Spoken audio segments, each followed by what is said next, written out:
राष्ट्रपिता महात्मा गांधी जी और लाल बहादुर शास्त्री जी की जन्म जयंती पर आप सभी को मंगलमय शुभकामनाएं। मित्रों, एक बार की बात है, स्वामी विवेकानंद एक नदी के किनारे बैठे हुए थे और एक नाव का इंतजार कर रहे थे। इसी दौरान उनके पास एक साधु महात्मा आते हैं और पूछते हैं कि आप कौन हैं और यहाँ पर क्या कर रहे हैं। इस बीच स्वामी विवेकानंद उन्हें जवाब देते हैं कि मेरा नाम विवेकानंद है और मैं एक नाव का इंतजार कर रहा हूं जिससे कि मैं बैठ के इस नदी को पार कर सकूं। साधु महात्मा पूछते हैं, आप वही स्वामी विवेकानंद है क्या? स्वामी विवेकानंद ने मुस्कुराते हुए जवाब दिया, जी हाँ, मैं वही स्वामी विवेकानंद हूं। साधु बड़े प्रसन्न हुए और प्रसन्न होने के साथ में साधु थोड़ी देर बात करने लगे और उसके पश्चात साधु नदी पर पानी पर चलने लगे और चलकर नदी पार करने लगे। स्वामी जी देख रहे थे कि साधु नदी पर चलते हुए नदी पार कर रहे हैं और इस दौरान थोड़ी देर के पश्चात नाव आ जाती है। स्वामी विवेकानंद नाव पर बैठते हैं और नाव के द्वारा नदी क्रॉस करने लगते हैं। बीच रास्ते में जाते हैं और स्वामी जी साधु महात्मा से पूछते हैं कि आप भी नाव में बैठना चाहेंगे? साधु महात्मा मुस्कुराते हुए कहा, जी हाँ, बिल्कुल। और यह कह के साधु जो चल रहे थे वो नाव पर बैठ गए। दोनों ही साधु और विवेकानंद जी नदी क्रॉस करते हैं, नदी पार करते हैं और जैसे नदी नाव से उतरते हैं, स्वामी विवेकानंद अपने पर्स से 1 रुपए का सिक्का निकालकर भाड़ा नाविक को देते हैं और मुस्कुराते हुए साधु महात्मा से पूछते हैं कि आप पानी पे चल लेते हैं, ये विद्या आपने कैसे प्राप्त करी? साधु ने कहा कि मैंने इसके लिए कठोर जप किया, तब जाके मुझे ये विद्या मिली। स्वामी जी ने पूछा कि आपको यह विद्या प्राप्त करने में कितना समय लगा? साधु ने कहा, मुझे 12 वर्ष ये विद्या प्राप्त करने में लगा। Now moral of the story मित्रों, कहने का तात्पर्य यह है कि जो कार्य 1 रुपया देकर नदी पार कर सकते हैं, उस कार्य को करने के लिए महात्मा ने 12 साल व्यतीत करे। इसी प्रकार हमारे जीवन में भी ऐसा ही होता है। हमारे जीवन के सभी कार्य महत्वपूर्ण हैं, लेकिन हम कुछ कार्यों का महत्व नहीं जान सकते हैं और जहां पर हमें कम कमाई मिलती है, ऐसे ही कार्यों को करने में हम अपने जीवन में लग जाते हैं, जबकि वही कार्य हम कुछ रुपयों देकर भी कर सकते हैं। हमें महत्वपूर्ण कार्य का चुनाव करना पड़ेगा। हमारे लिए कौन सी चीज ज्यादा कमाई दे सकती है, उस चीज का हमें चुनाव करना पड़ेगा और उसके साथ में हमें आगे बढ़ना पड़ेगा।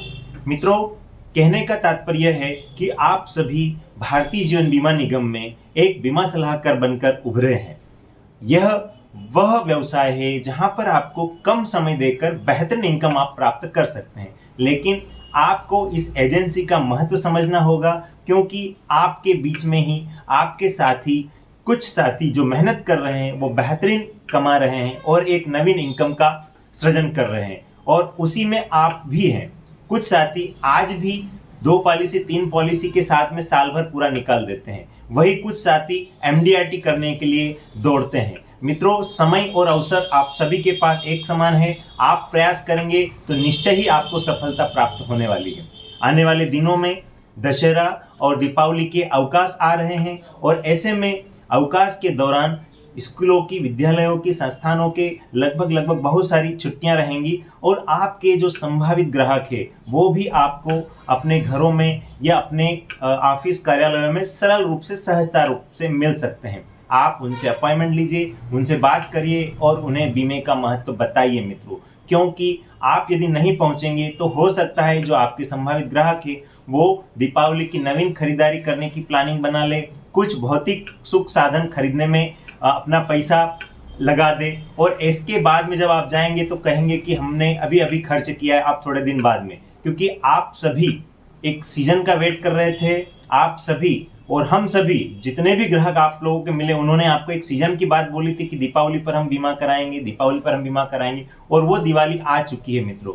ऐसे में आपको अपनी तत्परता दिखाना होगी, अपने संभावित ग्राहकों से संपर्क स्थापित करना होगा, तब जाके आप अपनी बात, बीमे का महत्व, बच्चों की शिक्षा, बच्चों की शादी की व्यवस्था की जो प्लानिंग है, जो परिवार को एक सुदृढ़ता प्रदान करती है, यह प्लानिंग अपने संभावित ग्राहकों को बताएंगे तो हो सकता है वो आपसे बीमा ले ले।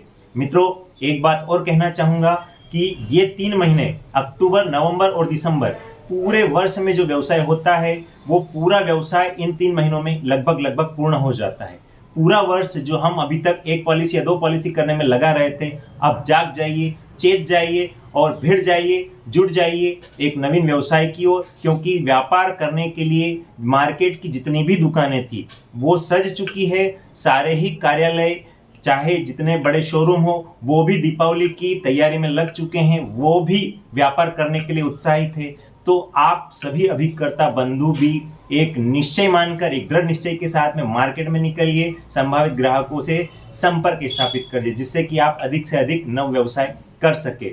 आगामी दिनों में दशहरा और दीपावली रहेंगी और हो सकता है अवकाश भी रहेंगे, और ऐसे में आप अपनी थोड़ी सी मूवमेंट से बहुत कुछ अर्जित कर सकते हैं। मित्रों, ज़्यादा समय न लेते हुए आप सभी को दीपावली और दशहरा की अग्रिम शुभकामनाएं। आप सभी अपने लक्ष्य में जुटें और उसमें सफलता प्राप्त करें। इन्हीं शुभकामनाओं के साथ